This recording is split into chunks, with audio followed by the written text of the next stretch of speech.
The Lost Player. Jake was an avid gamer, always on the hunt for the next big thrill.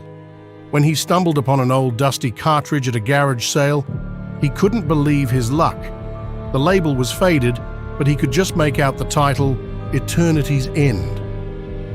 The old man selling it seemed eager to get rid of it, letting it go for just $1. Jake, excited by the mysterious find, rushed home to try it out on his retro console. As the game booted up, Jake noticed there was no developer logo or title screen, just a simple prompt. Press Start. He pressed the button, and the screen flickered, revealing a pixelated forest bathed in an eerie, unnatural light. The graphics were surprisingly detailed for such an old game, and the music was hauntingly beautiful. He named his character Alex and began his adventure. The gameplay was unlike anything Jake had ever experienced. The world of Eternity's End was vast and immersive, filled with intricate puzzles and challenging enemies. But what stood out the most was how the game seemed to know him. It addressed him by name, and characters would sometimes mention things about his life that he had never shared with anyone. He shrugged it off as a clever trick, probably some advanced programming, and continued playing.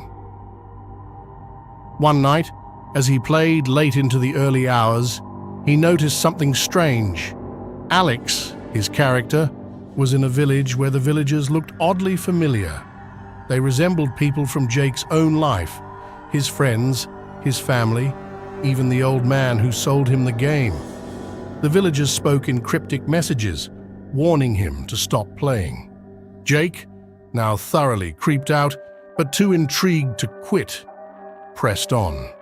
The deeper he got into the game, the more disturbing it became.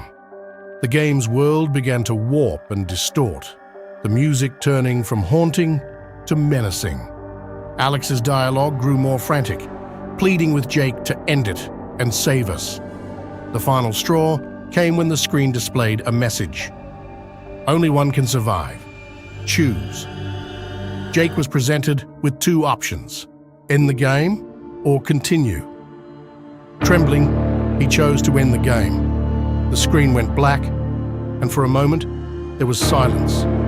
Then a new message appeared. You chose wisely, but the price must be paid. Suddenly, Jake felt a chill in the room. His breath fogged up the air, as if the temperature had dropped drastically. He tried to turn off the console, but it wouldn't budge. The screen lit up again, showing a distorted version of his own face staring back at him, twisted in terror.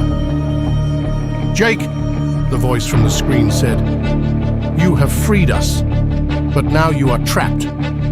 His vision blurred, and he felt himself being pulled towards the screen. He tried to scream, but no sound came out. The last thing he saw was his room growing distant, replaced by the pixelated forest of Eternity's End. The next day, Jake's friends found his house empty, the game console still running, displaying the start screen of Eternity's End. They tried to play it, but the game wouldn't respond, as if it were waiting for someone. As they looked closer, they noticed something horrifying. A new character had appeared in the game, looking exactly like Jake. From that day on, Jake was never seen again. His friends could swear they sometimes heard his voice calling out from the game, pleading for someone to press start and save him. But no one ever dared to play it again.